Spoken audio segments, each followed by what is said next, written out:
Khazar was a semi-nomadic ethnic that lives in the north part of the Caucasus Mountains on 6th century. They were one of the Turkic family which established the Khazaria Khaganate in 7th century due to the fall of the Western Göktürk. In the 8th century, many of the Khazars who practiced shamanism finally converted to Judaism. The Khazars have a good relationship with the Byzantine Empire, but having conflicts with the Arabian. Until the 9th century, the Pekineg ethnic invaded the Khazaria Empire. This makes the Khazarians turn weaker. The Khazaria Empire falls when the Kievan Rus ethnic, under Volodymyr the Great, which is also defeated the Volga Bulgars. After the fall, the Khazar finally disappeared from the history. However, is that really the Khazars disappeared after the fall? There were some theories that may help us to determine where are the Khazars now. Some theories stated that the Khazars were not disappeared. Instead, they're migrating to the west and forming the parts of the core of the Ashkenazi Jews population in Europe. According to an Israeli-born genetist, Aaron L. Haik, he found that the Ashkenazi Jews are the European Jews. They only have 3% similarity compared with ancient ancestors, which connected them with the other ethnics in the Middle East. This means that the DNA of the Ashkenazi Jews can be detected from an ancient Ashkenazi. Some Ashkenazis converted to Judaism before migrating to the Middle East for establishing a Jew country there. According to Aaron, an Asian DNA is also found in an Ashkenazi Jews. So it can be determined that an Asian DNA is actually the Khazar DNA, which converted to Judaism. Therefore, it was said that the Khazar Jews have been absorbed into the Ashkenazi Jews. This means that the Khazars were only disappeared from the history, but not for their people.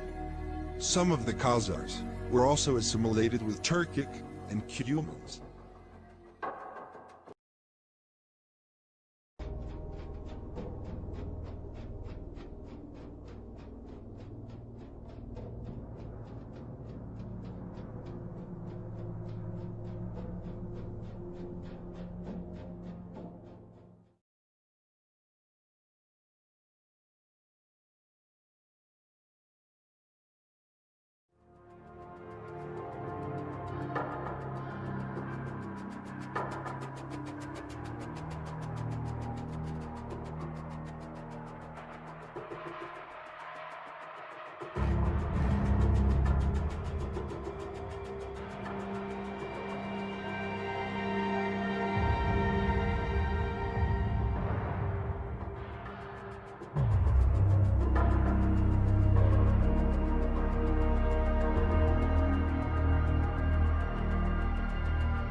Miriam has had plenty of time to fix her door after the FSB broke through it at 6 one morning. So they were bang here and break this. The Russian security officers had come to take her husband, Emir Hussein. The prominent Crimean Tatar rights activist had been detained before, but this time was different. Unlike the first time, when he was returned, bruised but free, this time there was no homecoming. 19 months later, he's still in pre-trial custody. Emir Hussein Kuku is being prosecuted on terrorism charges. This one as well from Petro Poroshenko, the president of Ukraine. Да. And says the accusations are nonsense. There is nothing to be afraid of. The worst has already happened, the fact that my husband isn't near me and the grave crimes he is accused of. But knowing that he hasn't committed anything, that he is absolutely innocent, we're calm and hope that God will not leave us. We have only one goal regarding language, to provide the same starting conditions for all children, no matter where they live in Russia. We're talking about Tatarstan now, which I love and where I have many friends.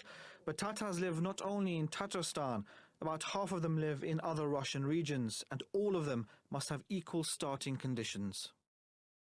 That was Vladimir Putin at his annual press conference. Critics of the Russian president accuse him of many things, and one of those is oppressing ethnic minorities in Russia.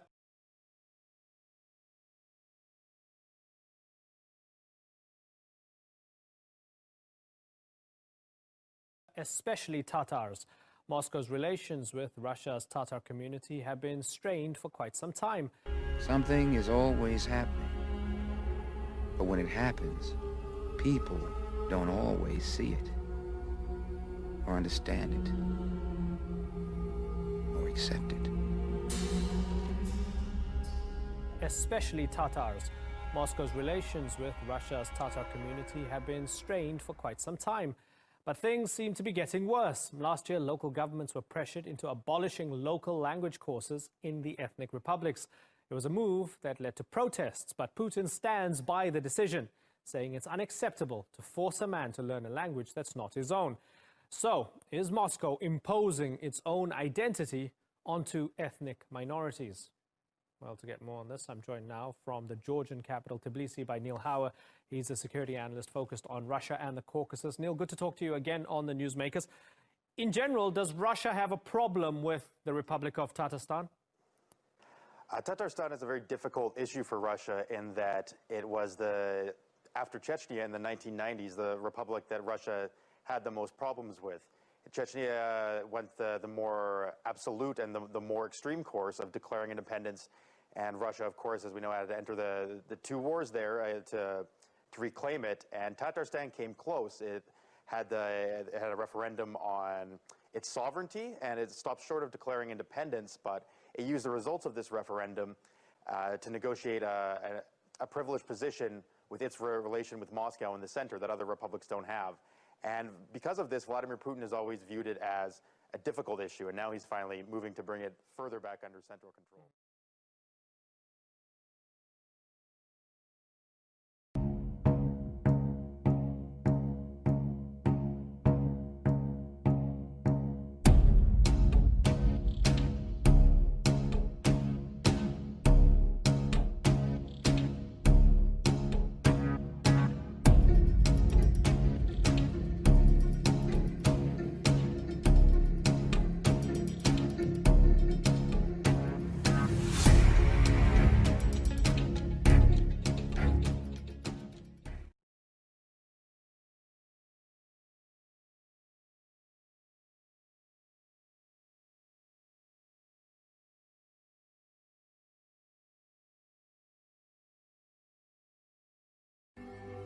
There were some figures which possibly the Khazars have been absorbed into the Ashkenazi Jews, such as Karl Marx, Albert Einstein, Adolf Hitler, Mark Zuckerberg, and many more.